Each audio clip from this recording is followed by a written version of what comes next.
Hello and welcome to Kenty Primetime. Paul Kenty here once again, and today we are touched by greatness today. Today we've got a very special guest all the way from England. He came specifically for this show. Apparently he's going to do a few others after it, but he's with us today. His name is the one and only Garry Schofield. Garry, thanks very much for joining us, mate. Ken, it's a pleasure. And Johnny Elias. You forgot me, Paul. Thank you. I'm getting to it, Johnny. You just got to wait your turn sometimes, mate.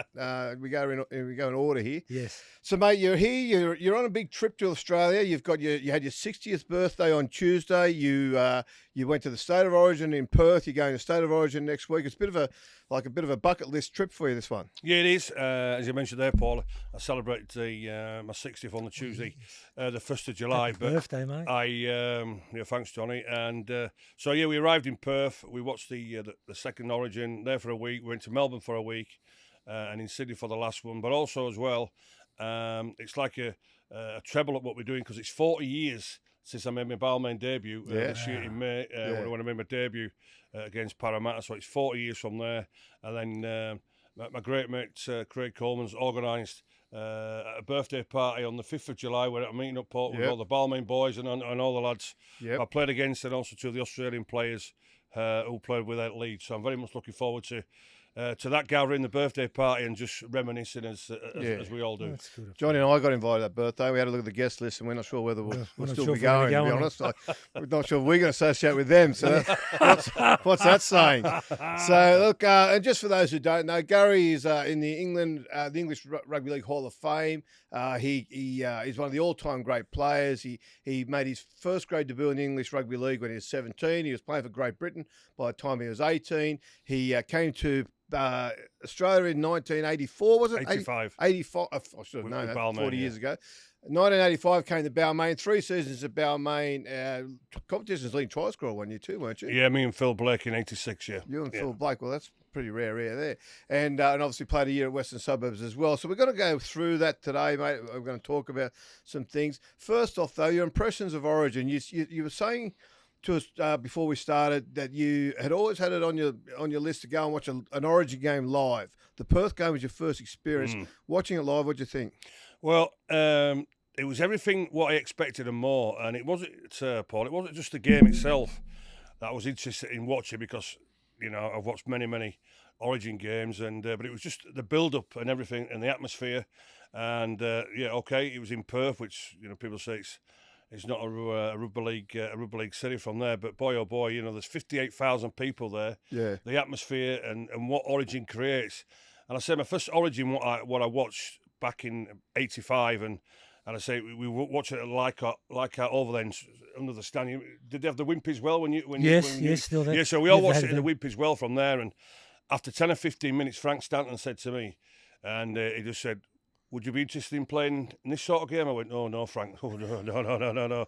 Because that measurement of, mate versus mate and the way they knocked hell out of each other and whatever, I thought to myself, well, I'm only 19 years of age. I won't be able to compete with that, to be honest with you. So from watching it live and the build-up and the atmosphere, it was everything what I wanted it to be, and also as well, and more, because the game itself, and I say the atmosphere and the way that the crowd created, it was certainly for the bucket list, and it certainly ticked that box. There's a tension in the game, isn't there? For people who have never seen a live game, the moments, I think, when the players, just as they're about to come out, and then just when the game is sort of, I love the moment in the Origin games where both sides, it's all the festivities are done, the ceremonies are all over, and they take their place a kick-off, and there's a 5 to 10 second sort of moment there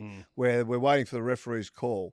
There's a tension there that's very hard to find anywhere else. Well, I don't think you can put it into words, Paul, to be honest with you. I think you've got to experience that yourself, as whether a player or a trainer or a coach or whatever. You've got to experience that yourself. So seeing it live and being in the stand, and you can feel it from the supporters as well, and what amazes me, and I said the lads who were on this trip with me, is, it's a little bit like back at home on Humberside with the red and whites and the black and whites, and it's not just it's not just a rivalry; it's a hatred, isn't it? Yeah. You know what the New South Wales, and it's the same back home there with the Hull people, and you can get that feeling. And when you just talk about the build-up and that 10 seconds before the kick-off from there, you're thinking, if you're a blue or if you're a maroon, thinking, geez, I want my players to get ripped in here, because it is rivalry, and it is that hatred and that bitterness from there. And as I say, seeing it live for the first time never let me down. Loved it, absolutely loved it. I reckon, Garry, you said you wouldn't have liked the intensity of Origin. You're being modest, but I reckon there's been a few forwards that have come out here from England could quite easily handle Origin. Kevin Ward, Malcolm Rewley, even Les Crooks. Lee Crooks, sorry. Yeah, Crooksy, and you could maybe James Graham in there, Sam Burgess. James, for sure. And Sammy Burgess, of course, yes. Adrian Morley from there, But I'm talking, well, back in, when I first watched it, John, when the bit of biff on, wasn't there? For the first 15, 20 minutes, there should maybe not a rugby league ball on there, because it was all about, who's going to be, the hardest, or whatever the philosophies were. But it certainly intimidated me, and certainly, as a, believe it or not, a 19-year-old, 12-stone skinny Englishman over here watching the first Origin, I can reassure you. I said earlier you're very modest. Very intimidating. Yeah, Garry, I said earlier you're very modest. I got no doubt you could have handled it. I'll tell you why. I'm only going to go by facts. In 19, I think, was it Hull FC at 17-year-old, correct? 18, yeah. But then, in 1987, back then was a world record transfer of £170,000 to Leeds, correct? That's correct, yeah, okay. Yeah. And if you talk about £170,000 now, Paul, it's roughly about £600,000, equivalent to about $1.2 million Australian. Would anyone pay a transfer fee that much, Paul, right now? No. So the expectations back then of you were very high, but it was correct. Amazing career. Yeah. 500 club games. It's also, and I say, when I mention a point of view where when Frank said to me, would you like to be involved in that sort of game? The year before, and I say, in 1984, when I got picked as the youngest Great Britain tourist to Australia, I was facing Balmain and Gene Miles. Yeah, as an 18-year-old, So what I meant by the point of where, geez, I don't think I could handle that Origin was being from the physical side of it, and the big footwork and all that sort of thing. The violence. It was a different part of the game that I hadn't seen before. Because we don't. Well, right, we had Yorkshire, Lancashire back home, but it wasn't anything so as intense in the rivalry. From there. So I'm just thinking there from, was it violence or was it thuggery and all this sort of thing? I'm thinking to myself, ooh. That would be for me, but as far as handling playing against the best for the best, and I say, well, the year before in 1984, and that's why Balmain signed me, because Frank, he was the Australian coach at the time as well. I was, as an 18-year-old, 12 stone wet through. Yeah. I was facing Balmain and G Miles, and at the side of them, there was Eric Grove, and then you've got the great Wally Lewis. Yeah. Boy, oh boy, I'll tell you, that was intimidating. Yeah, I can imagine. It was. So you came to your youngest ever tourist, 18 years old. You came to Australia in '84. Do you remember the moment? Do you remember sort of sitting there? Like, there are times in those games, as you said, you're marking up against Mal and Gene Miles. Gene Miles is a greatly underappreciated player. He's as good as anybody as we mentioned in this conversation so far. Yeah. But what were your feelings then playing against those guys? Because Mal was already by '84 an intimidating factor, wasn't he? Well, I'll tell you exactly here, Paul. Right, 1984, I was 18 years of age. Right. 1980, go back 2 years, 1982. Yep. Obviously, I was only 16, and that's when the mighty Kangaroos came over. Undefeated tour. The undefeated tour, the Invincibles. Yeah. And that's the first time it ever happened. And I was 16 years of age, right? And when we saw the Wally Lewis 25-yard extra passes, when we saw the speed of Mal Meninga, when we saw the speed of G Miles, I'm 16 years of age, and I'm thinking, jeez. What are we seeing here? We've seen a sort of different level of rugby league that's not been seen in the British game, and they were sensational, the Invincibles from there. So in 1982, I'm 16 years of age. Yeah. The year after, I signed for Hull, make my debut, and then 1984, I get selected for Great Britain, and I'm coming to Australia. Right? I'm coming to Australia. And by the way, 2 years later, I was thinking, hold on here. I've seen these players who, hopefully, if I could get picked for the test match, I'm thinking, how am I going to handle these guys? 6 games in, I've got selected for the first test there at Sydney Cricket Ground. Walking out for the national anthems, we're 10 yards away of the national anthem, and I'm thinking, oh, no. No. 2 years ago, I saw exactly what they was doing.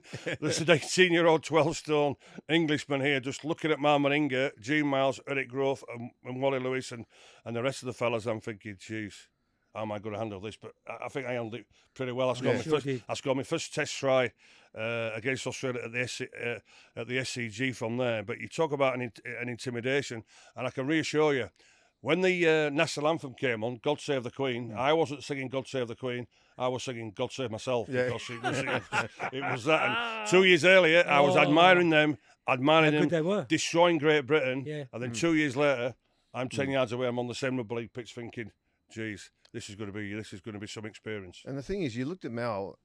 When Mal was at his peak, which he was at that period, you looked at his legs, and you just couldn't believe a man could have legs that big.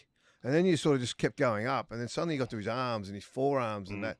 He was just a monster everywhere. People have said, Scully, why did you stop Marmaringa? Well, you couldn't. Yeah. You couldn't. The simple answer was you couldn't, because not just the size of him as well, but the pace what he had for a big man and the speed, and also too, Gene were the same. Gene Miles had loads of pace as well. Great hands too. So did Eric Grove. Absolutely, so literally they were unstoppable. Yeah. Unstoppable. So how did you find it then when you transitioned to Australia? So you came to Australia to play for Balmain. Frank Stanton's gone after you. You obviously recognised your talent, got in nice and quick before anybody else could. When you got the week of the English of the Sydney Premiership back then as it was, how did you find that? Well, the great thing for me was, and again, believe it or not, as a 19-year-old Englishman coming into the Winfield Cup as it was back in there, and being coached by the great Frank Stanton, what an honour that was. Yeah. And you know what, fellas? It was music to my ears, because my father said to me at a very young age when I started playing as an 8-year-old, he said to me, if the ball's not coming to you, you go looking for it, son. Yeah. And that's exactly what I did. I had the nickname the Poacher, just as a support player. So it was music to my ears when Frank Stanton said to me, when I first arrived at the dressing room at the Balmain Tigers there at Leichhardt Oval, he simply said to me, he said, listen, lad, you've got a free role here. You're here to score us tries.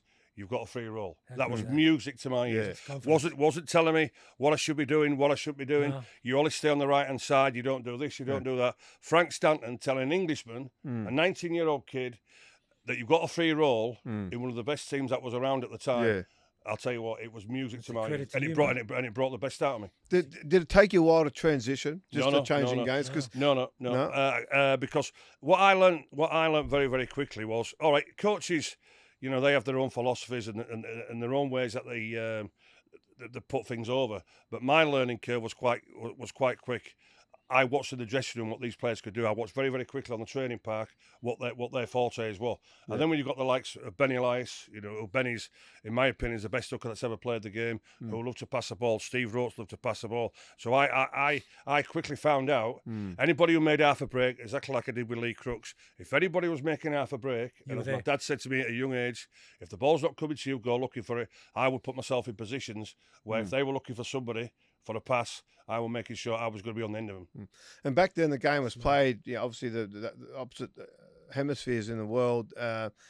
So you had the English game was played in the English winter, which is our summer. So you're able to sort of transition. So you end up getting 4 years in a row you came to Australia. It was 85, 86, 87? 87, yeah. With Balmain, and in 88 with West Tigers. West 89, but also as well, and then I was on tour with Great Britain. So from 1983 till 1992, my last tour for Great Britain, I played 10 years in succession. Wow. So playing Australian Rugby League and then going on tour with Great Britain. Yeah. But I just love playing, and if I'm honest with you, I got to laugh when, sportsmen, not just Rugby League players, sportsmen, they say they're tired and they're fatigued. Well, me as a sportsman, I don't think you could be tired playing sport, because you get a lot of time off, you get a lot of rehabilitation nowadays is the word.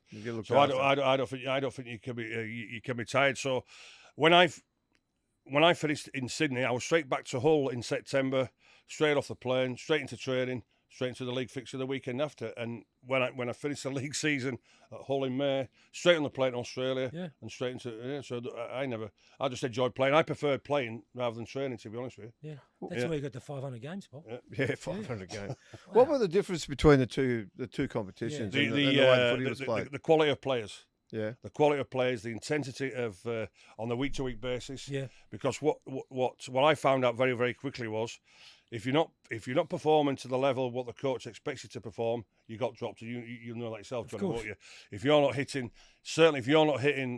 7s out of 10 every week, you're going to be in reserve grade. So the difference was, that the intensity, the quality of players week in and week out you was playing against, and you performing to the level of a 7, 8 out of 10 every week to keep your first grade spot. That is the big difference. How'd you find the Balmain boys? Oh, brilliant! Oh yeah, they took me in straight away, and but also another philosophy of mine was quite simple. Rather than coming from England and this sort of thing, and said, oh well, we don't do this in England. We don't do this, We don't. I don't like what you're doing here. No, I got into the lifestyle straight away. When in Rome. Got into the lifestyle straight away. So as you know, St. John in the Wimpy as well. If the lads would have a beer, I'd have a beer. If they weren't having this sort of thing, so I jumped into the lifestyle straight away. Watched what everybody did, and just took on board straight away what brought the best out of the lads at the Tigers, and I say the quality of players what we had. And I say Piercy, Roachy, Benny, Gary Jacks, Ciro, Kevin Hardwick, and I could go on with Kerry Emsley and all the boys from there. We had a quality side, plus we were a quality coach as well. Yeah, and I tell you what, if you're going to fall into one club back in the 80s. To Sydney to socialise with, I think Tigers would have been the one to fall in with. Yeah, well, we didn't do bad, mate, to be honest with you. I wish you were there in '89. I would have had you well dressed. Great suits back well, then. Yeah. So that's another story, Garry. So when you toured with the Lions, they're not on anymore, those tours. How much of a growing experience is that for a young player like yourself at 18? Oh, well, we know the Ashes are back on now, and so they've not been back on for 23 years. But 2 generations of players have missed out on being a tourist, whether you're a Kangaroo or whether you're a Great Britain Lion. And they're absolutely huge and massive. And also as well, supporters in Australia love the Lions coming over. We can see with the other code now what's going on. And also too, the British fans love the Kangaroos coming over. So for whatever reason, why they've been dispersed. Well, we know that anyway, don't we? Because the British League changed from a winter to the summer. So the two seasons came together from there. So the blame that the timing would not be right. But as far as Kangaroo Tours are and the British Lions Tours, as a player, it's the highest honour that you could ever achieve. I was lucky enough to achieve 4 of them. I know Big Mally had 4 Kangaroo Tours, from there. But for the experience, the friendships, what you get from players who, on a week-to-week basis, you're knocking hell out of each other, and then, and I say you're on tour then for 12 or 13 weeks, develop that camaraderie, that team spirit, and I say to try and win. The Ashes, all right, we came very close, and as we know, we've not won them now for 55 years. But being a tourist, well, it's been a British Lion or a Kangaroo, you can't have any better, Paul. Can't have any better. The lack of having that touring there now, is that damaging for the game? Do you think? Oh, without a doubt. Oh yeah. Not having a proper international calendar, it's very, very damaging, because if you look at all the other sports, they all have an international calendar.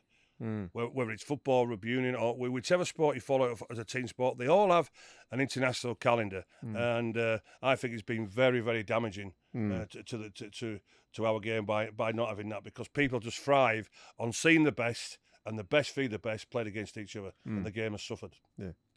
Could it be a reason because there's a decline in Super League, Garry? Oh, I agree. You understand it? I agree totally. Yeah. And, because, the Aussies are the best and they've got the Kiwis, but then now we know it's coming with Tonga and Samoa. I totally agree whatsoever. As far as now it's not Great Britain anymore, it's England. And as far as us being competitive, I totally agree that they're saying, well, listen, England, they're not good enough realistically, so we don't really want to play them. Yeah, I hope you don't mind me saying this, but Luke Keary come out and quoted saying, if I wasn't playing Super League, I wouldn't be watching it. He said that at the start of the year. He said that at the start of the year. What do you think of that statement? Well, to be honest with you, I agree. I think the product back home is very average. And what I would describe Super League is, you look at the NRL on a week-to-week basis, and what I would describe Super League is a very, very, very poor second and poor standard compared to the NRL on a week-to-week basis. Without a doubt. That's interesting. It's just two, and fair play to Luke Carey from there, but also as well, and you know yourselves, the Australian players who were played in the Super League. Yeah. The fact of the matter is, our Super League on a week-to-week basis, we've got too many journeymen playing the game. Yeah. Too many journeymen playing the game. There's not enough youngsters who were being given. Because back in our day, back in my day when I started back in 1983.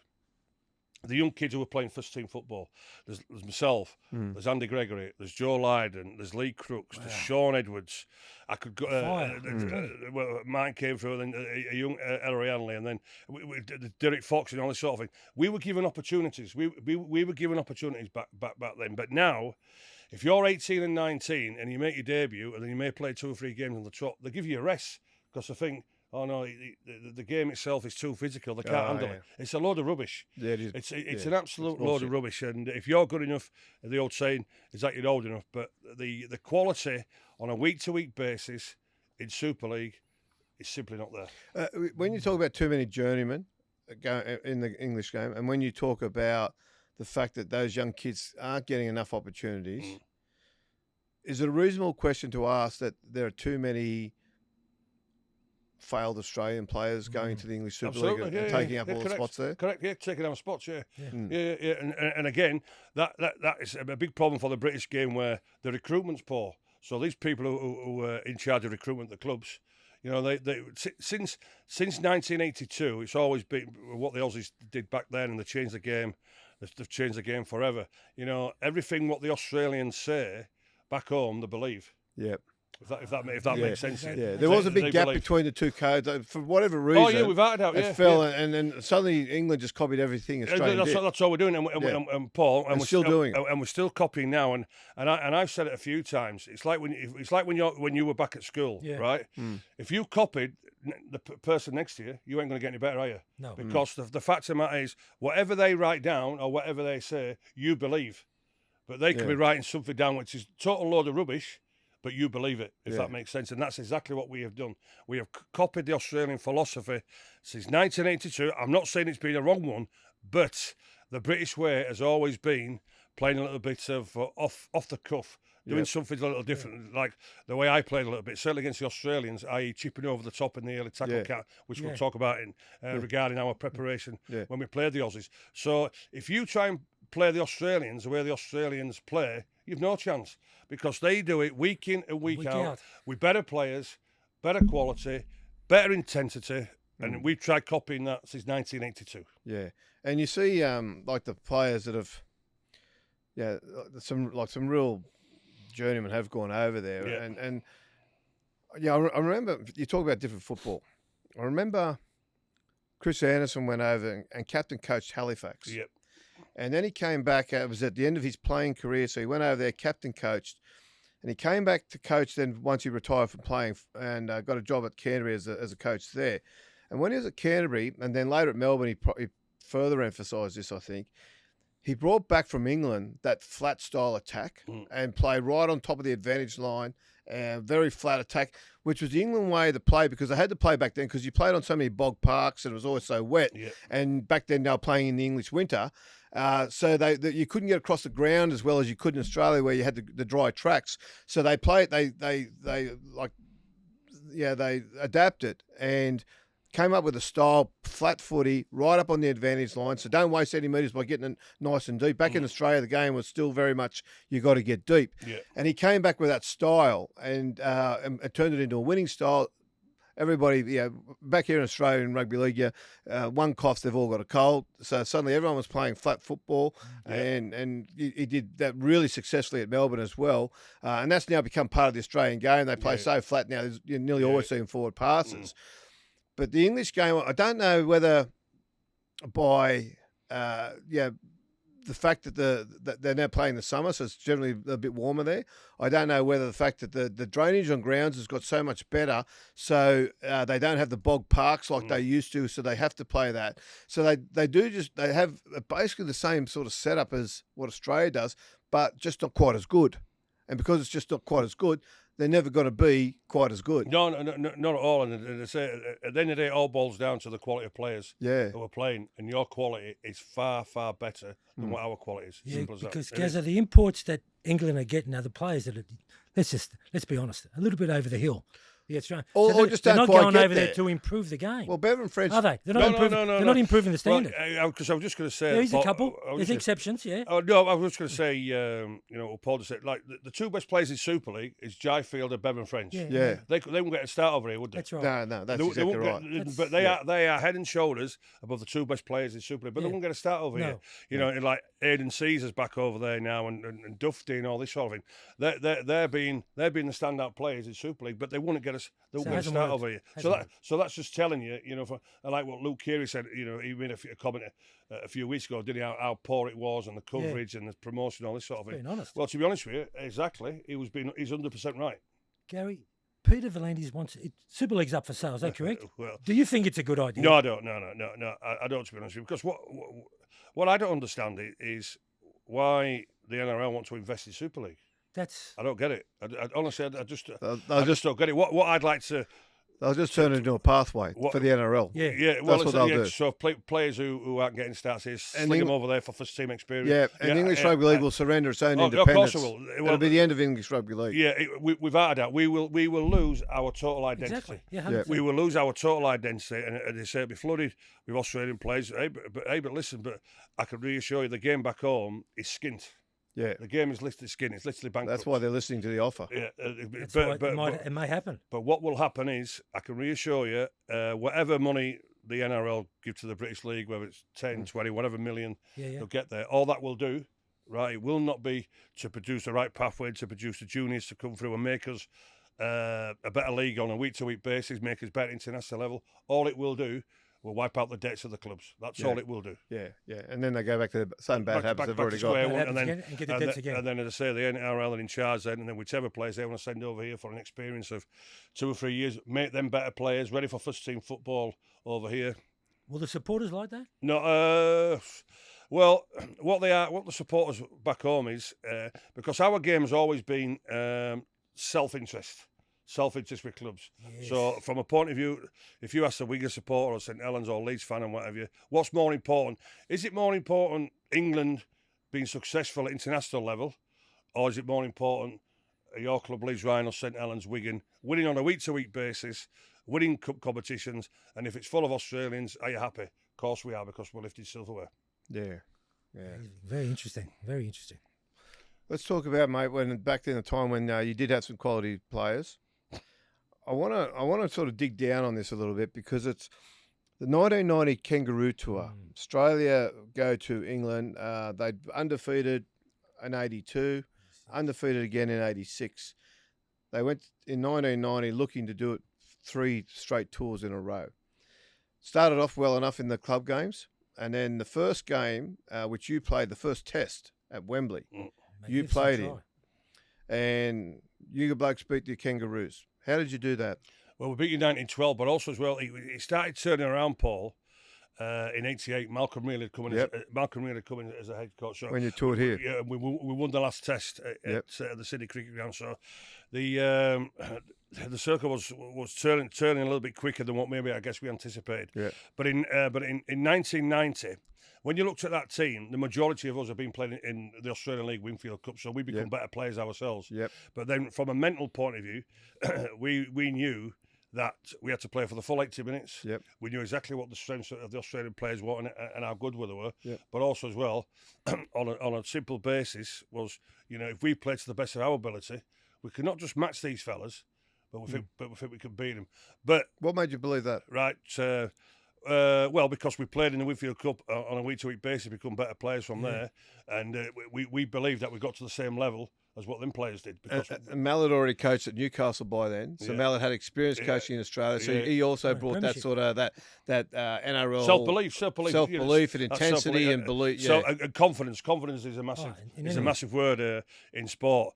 But also as well, our game plan was I think before the kick-off, it's been mentioned a few times. You know, Ellery put Vaseline all over the ball. I think with John Cartwright, one of the second rows dropped it, and then the complaint. So off the kick-off, from the kick-off from there, you know. So, but our big philosophy in the game plan was we wanted to play the game at our pace. Yeah. So if you watch that game, we kicked very early in the tackle count.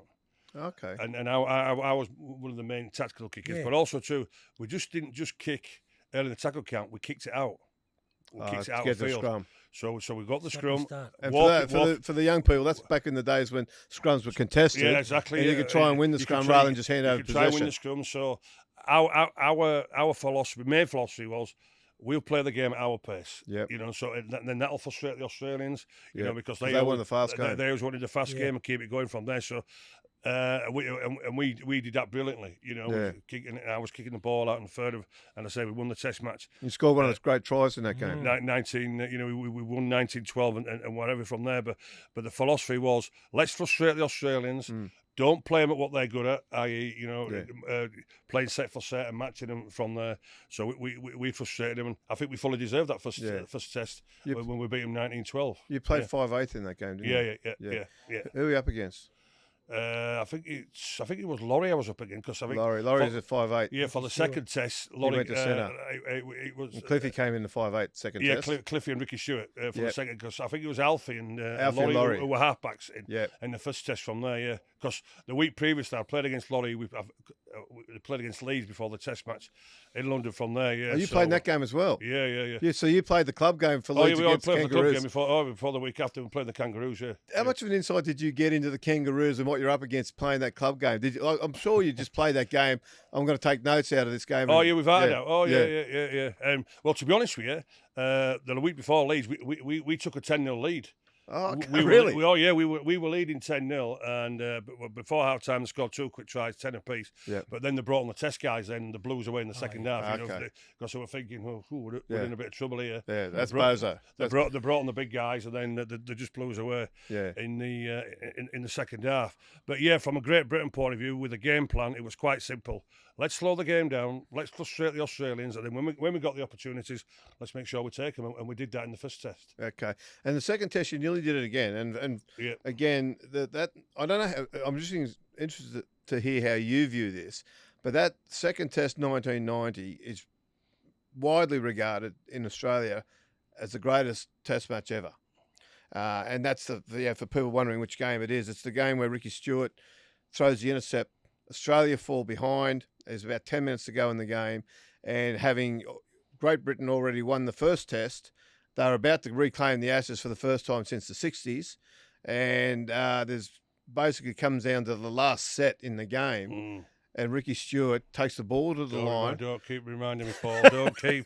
Don't keep reminding. I'll tell you. Talk us through it. Oh yeah, I'll tell you exactly here now. And I kicked the ball. I kicked the ball into touch, right? Yep. And I think there was around about 90 seconds ago. So kick the ball into touch. There's a scrum, and then obviously the clock's winding down, and then I think it's on the third tackle. The ball goes to Ricky. Right, fellas. I'm just going to tell you something here now. If there was one guy in the Great Britain team, right, who would not take a dummy, and if all the players had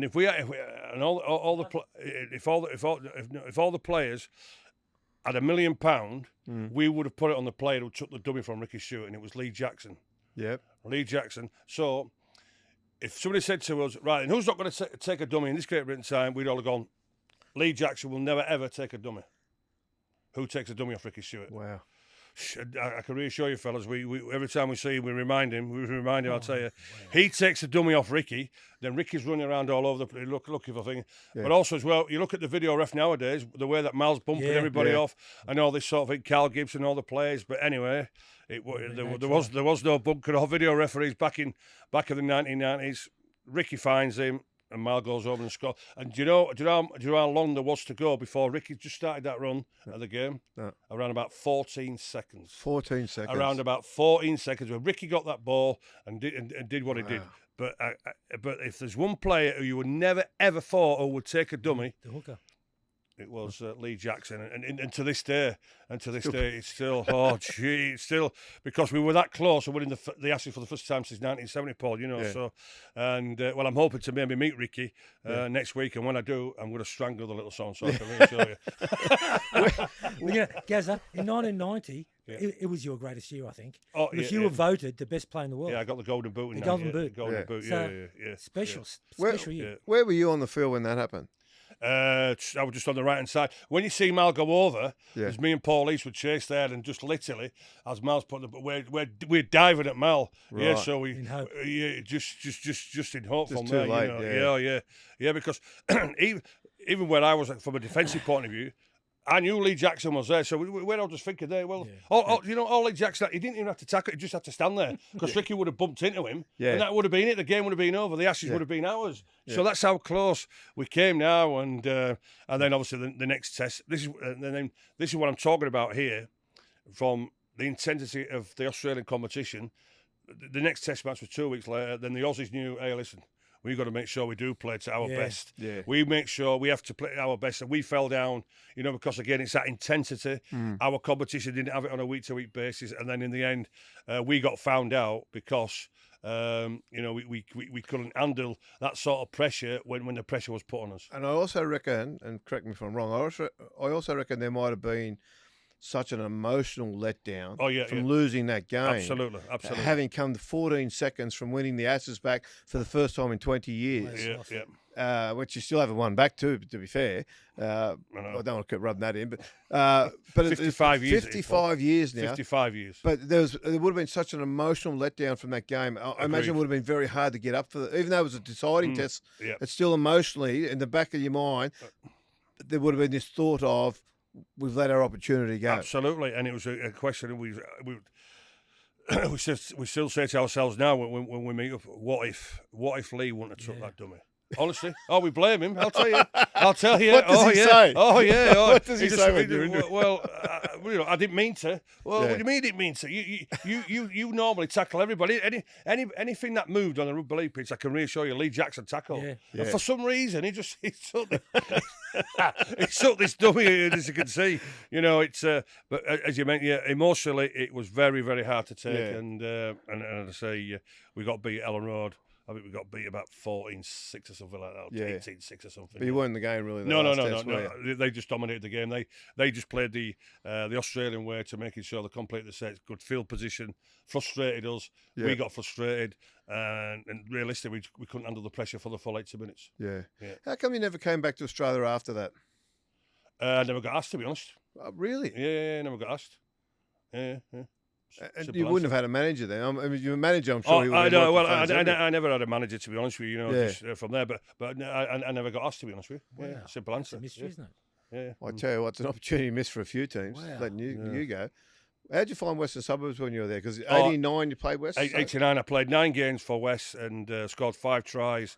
And everything, but also that same for 6 weeks on the bounce, it was just the weather was terrible. It was honestly the rain there for 6 weeks. But as far as Western Suburbs, well, they looked after me, myself and my wife. And I just had my daughter was 2 years of age as well. Down here, I brought her, but the way they looked after us, they were sensational. And I say I was out with Rick Wade this week as well, and Jim Masterton, he was the main sponsor. Jim, a great bloke.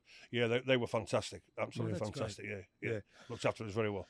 You've kept the friendships quite strong with a lot of those Australian teammates and club officials. Oh, yeah. Well, you can't forget them, to be honest with you. Yeah. And as I say, again, going back to 1985, the way they took me on board, it was as if I'd been part of the Balmain club, coming through the juniors or this sort of thing.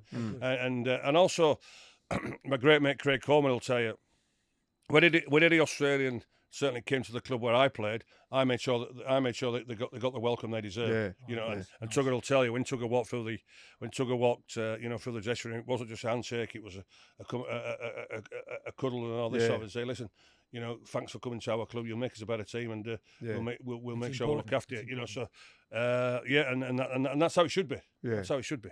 Yeah. Garry, I consider you an authority of the game. I'll tell you why, because you played 500 games, you've scored well over 300 tries. Is the game internationally, are we in a good place? Just Australia. It's just Australia, isn't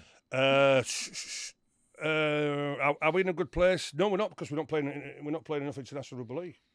No, we're not. No. We need to play more international rugby league, and somewhere in the calendar, we need to find, from a point of view where the international game takes over, and again, clubs have to understand this. That the international game is, from a point of view, it gets global coverage and sponsorship from there, and until we get a proper international calendar.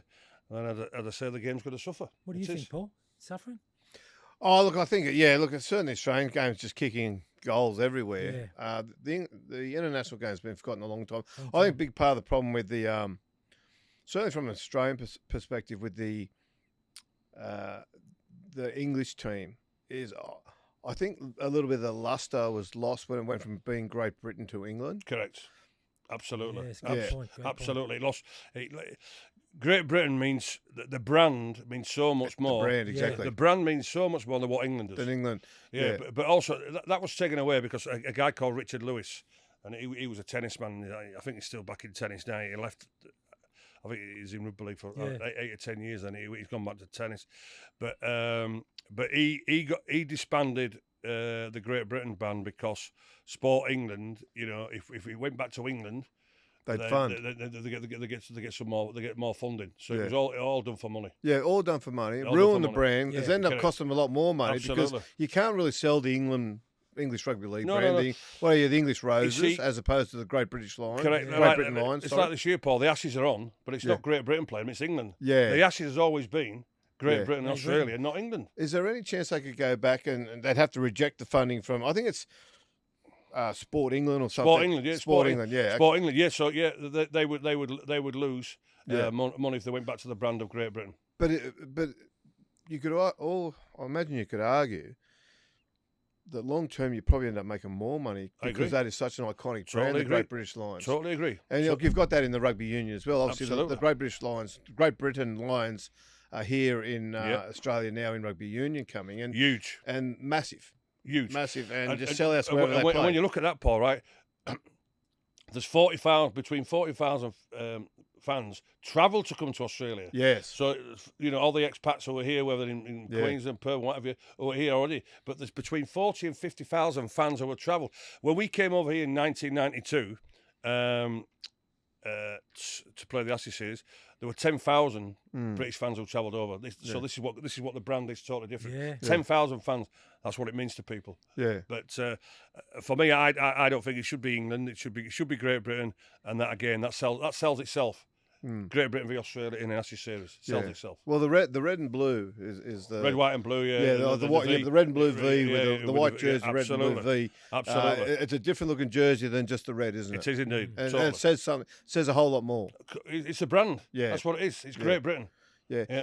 Would it also with the Australian, the National Rugby League now, and the Australian Rugby League Commission looking at exploring the option of buying the English Super League, if they did, for example, the worst thing they could do, which I fear is what they plan to do, is basically turn it into a junior competition for the NRL. It's a feeder competition. A feeder competition. It's a feeder competition. Yeah. That's what it'd be. I would like them to see it actually attack it as a real business, though. And say, you know what, we're going to get back into the fight here in British sport, and we're going to take it back to a winter code, which it traditionally is, and we are going to put it back on. And now I know there's a big battle there because you're up against soccer and rugby union.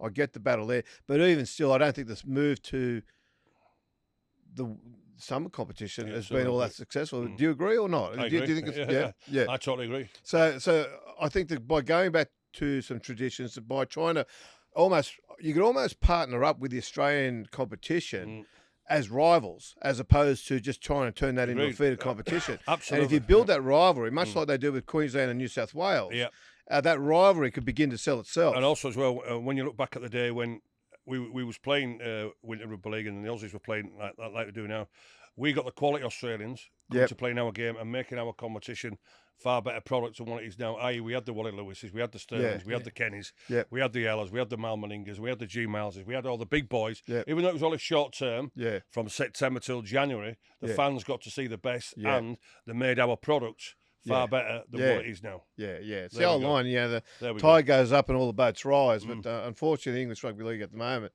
they're going the other way. Oh, aren't it's slowly but surely sinking.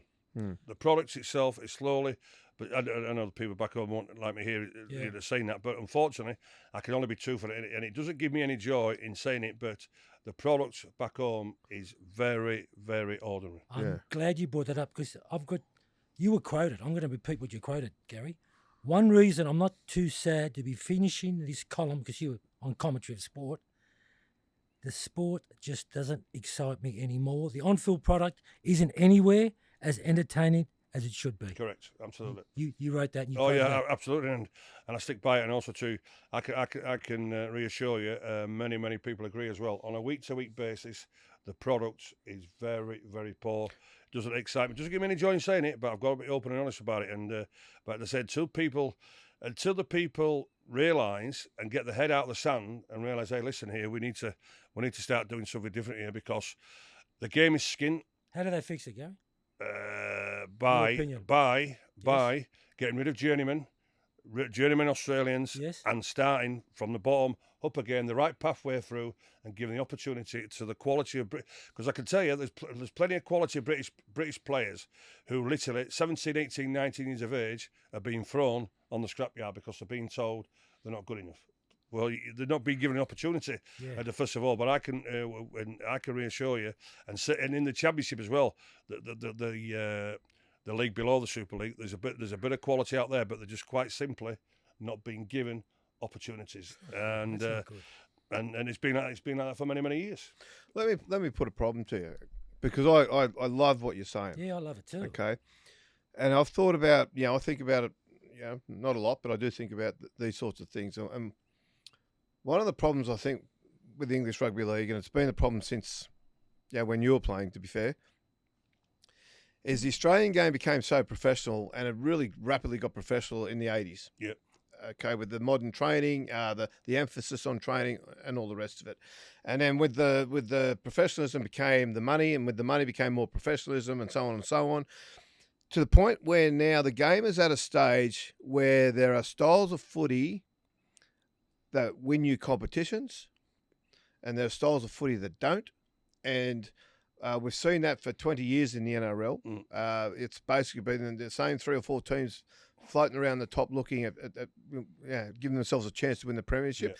And the teams that even come in, let's talk about Canterbury this year, for example, they come in and they basically play a style of play that we've seen Melbourne play in recent years, that we've seen Penrith play in recent years. And it's a style more than the players that win the games and win the competitions.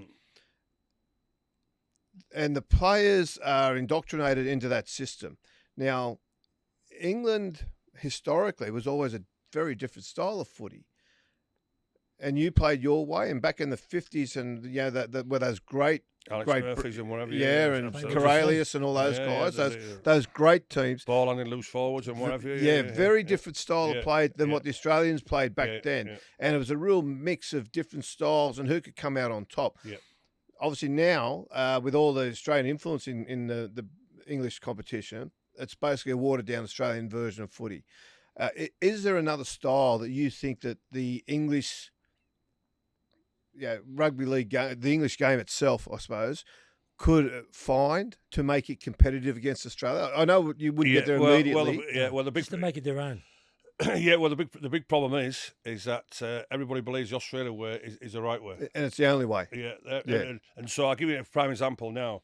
Wigan, the way they play, they are still playing the same way when Madge coached them. So Madge came, was it 2010, 2012? Yep. That's right. Wigan now, and Sean Wayne, who's our England coach as well, and I say he was successful at Wigan, they play exactly the way that Madge coached them from there. Wow. Slowing the play the ball down, get the numbers in the tackles, messing around with the legs and all, and the slow. And Wigan play exactly the same way. And because Wigan have been successful that way, Ulkinson Rovers aren't doing. They change a little bit under Willie Peters. They play a little bit more off the cuff rugby league because they've got players who can play that way. But overall, everybody just, as I mentioned when the show started, everybody just trying to copy one team, and because if that formula works, then we all must try it Yeah. because it's a winning formula. Yeah. But it doesn't work for everybody, does it? It's not working in the Super League. And no one's going to try another way. It doesn't. Well, we haven't got the players to do that. But most importantly, coaches don't want to change it. They think if that way is the right way, that's how we've got to coach. Yeah. Everybody coaches the same way. They want to be employed. They're risk averse, a lot of coaches, aren't they? Everybody just coaches the same way. And if I'm honest with you, a lot of the British fans will tell you it's boring. Yeah. It's boring. Yeah, it's very. And I say we boring and again, this is a point where, from my point of view, and I'll be honest with you again here, fellas, I've not watched a full game of Super League this season. After 20 minutes, I've had enough. Yeah. Wow. And it doesn't give me any joy in saying it. It hurts me that you know the truth. that I have to say this, but after 20 minutes, I'm saying I can't watch this anymore. Yeah.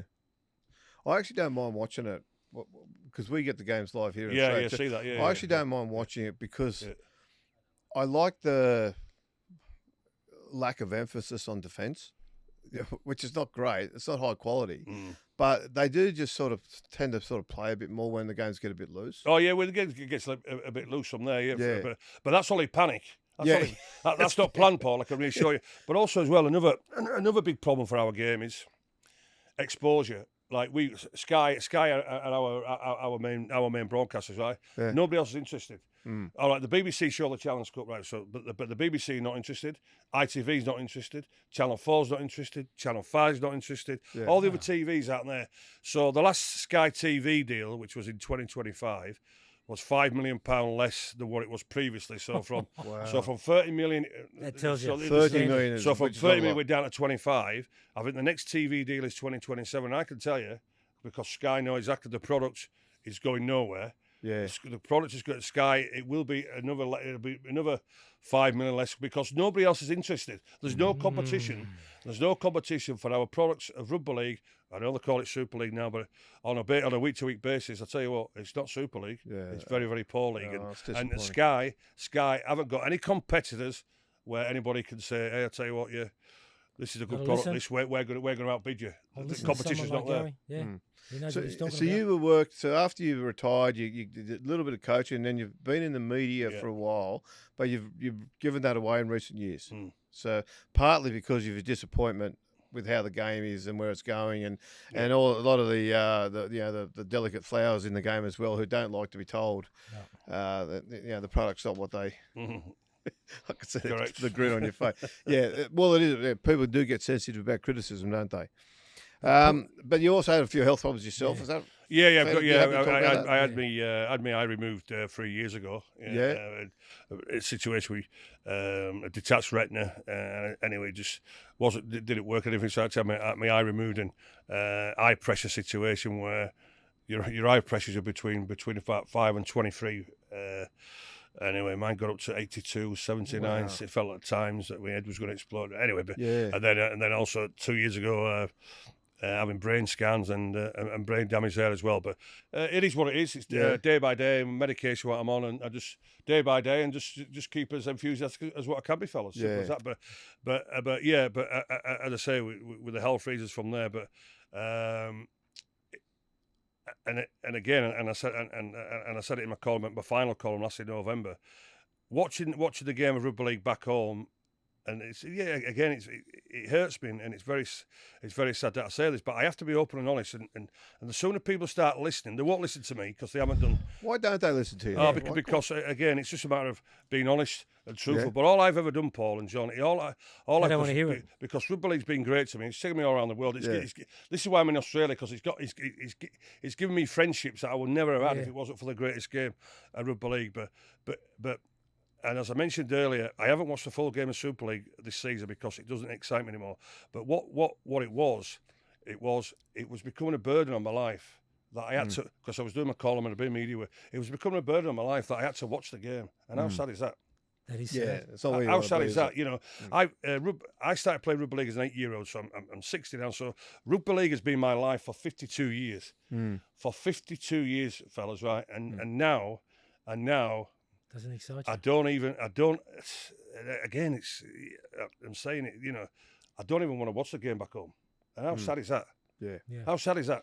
Yeah, it's disappointing, isn't it? And it's probably not enough people skin in the game. There's running not the enough. game. There's not enough honesty, Paul. There's not enough. There's not enough. There's not enough. Certainly back home, you know, back with NRL over here and whatever. But certainly back home, there's not enough honesty. And until the people who are running the game and making all the calls and making all the decisions, until they get their head out of the sand and say, right, okay, there's something missing here. We need to try and readdress to try and get it back to what it was. Then I'm afraid to say it's just going to keep going down and down, because at this moment in time, the game is skint. Simple as that. Very sad. What are your thoughts on the Australian game? Oh, I enjoyed the Australian game. Yeah. Oh, very much so. Yeah. Because, you know, with the quality of players, what they've got, all right, they all play the same way and all this sort of thing, but the quality, what you are watching on a week-to-week basis, and that's why I watch it, on a week-to-week basis, is definitely worth watching, and that's what we do. That's what we do back home. You know, everybody back home, as I say, when the NRL's available to us, everybody watches it. Simple as that. Gary, I said earlier you played over 500 games. Then can you tell us who was the number one pest of all the players in all the clubs? Oh, the number one pest. Jeez. Bobby Goulding wasn't too bad. Tell us about him. We know Bobby. We know please. Bobby, yeah. Tell us about him, please. Yeah, Bobby wasn't. Well, to be honest with you, me and Bobby were roommates in New Zealand in 1990. And, he was my roommate for 10 weeks, and I can reassure you I've not recovered yet. So do I need to say any more? No more. Do I need to say any more? But I tell you what, we were the combination in 1990, and Beautiful I'll tell you what, he destroyed Gary Freeman. Oh, jeez. Yeah. Oh, did he just took care of Gary Freeman, and then he let me do the organisation, what have you. So it was a great combination, a great balance, and we beat New Zealand 2-1. But but a great character. Yeah. Oh, great character. And I played with Bobby in 1990. In 1989, sorry. Where at? At Parramatta. Oh, he came out for a little stint at Parramatta. Oh, okay. His first game we played at Illawarra, he went out and absolutely necked this bloke. I don't think the bloke ever recovered. Oh, yeah. He was. Oh, he's tough. Oh. He was a weapon. Oh, but he hasn't changed. Oh, he hasn't changed. He's a bit of a nutter. No, he's a character. I only seen him a couple of years ago. He's a character. But a He's a beautiful good person. nutter. Good Oh, nutter. he is. Oh, He's one of our nutters. He's a lovable rogue. He's a lovable rogue, but as I say, I still haven't recovered from 1990 having him for 10 weeks. Yeah. Gary, tell us the funniest bloke. Oh, the funniest, a guy called Colin Maskell. He's at Leeds hooker, just a character, you know. And even if he got flogged, he still have a smile on his face and trying to get everybody up and forget about it. You know, we'll have a few drinks and all this sort of thing. So I would say one of the characters. Every club's got him. Yeah. This one's my favourite. It's always the last one. Who loved looking into the mirror? Who was the pretty boy, Gary? Of all the players you played with the clubs. The pretty, jeez. I'd like to say Lee Crooks, but I don't think I'd get away with that one, would I? Who loved looking in the mirror. Some blokes have before opinion on games, themselves. after games. Not much of a sort. We can give you an example. I would say the prettiest one, and he came in '84. He came out here, and he'd tell you he was going to be. I think it's because he scored 2 brilliant tries at Wembley, and that's Joseph Lydon. Oh. Who? Joe Lydon. Joe Lydon, the centre. He played the centre. He played out with the Summers, and he was the pin-up boy. Yeah, because he was here a couple of weeks ago. Timmy Brasher, before he made his debut, he had a cone in his sock, and as he got tapped on the shoulder, "You're on, son." He brushed his hair. Oh, right. Yeah. And he was in a club with Benny and Ellery would have been a bit of a Oh, he was a good style of a bloke. Yeah. Well, it's a good-looking bloke. He's still at Ellery. You look at Ellery now, he could still play, to be honest with you. Yeah. But no, I don't know. Benny Elias loved the mirror too. Oh, did he? Yeah. I thought you might have. Brought that Oh up. no. I didn't see that with him. But he's still a good-looking bloke. He's still a good bloke, Benny, isn't he? Yeah. So he tells people. Yeah. Oh well, yeah. Well, you'll see him Friday. Probably more of that than the other, to be honest.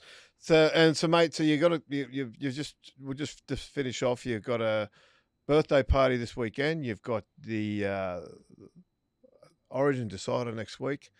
I tell you what, you English blokes, you're going to go home with a bit of an aching liver, aren't you? It's already started, to be honest with you. Yeah. We've got another 10 days to go, but we wouldn't want any other way. My great mate Craig Coleman's organised this party get together. I can't wait to see all the boys reminisce as we do tell the stories, and lovely. And I say it's. For when I first started the game as an 8-year-old, and back in 1982, when we mentioned about I was watching these great players from Mingers, Miles Lewis, and the Sterlings and the Kennys, and then to play against them, and most importantly now to have their friendship and also that word respect from these players. I tell you what, it can't get any better, fellas. Well, mate, Take credit to yourself too. Cannot get any better. it was richly earned, mate. You, Yes. I do say, I remember as a young kid watching you play. I didn't like it because you were too good.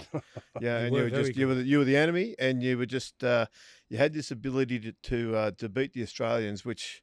Until then, no, we hadn't really seen, to be honest. Like the 70s, late 70s, the Pommies struggled a little bit against us. And then you're part of the change, mate, and you deserve everything. And I really want to thank you for coming in and having a chat. So thank you very much, mate. Thank you very much. Thanks for your respect. Thank Garry, you. Thanks, Job. thank you very much, my Thank friend. you very much. Thank Thanks, you. Garry. Thank you. Pleasure.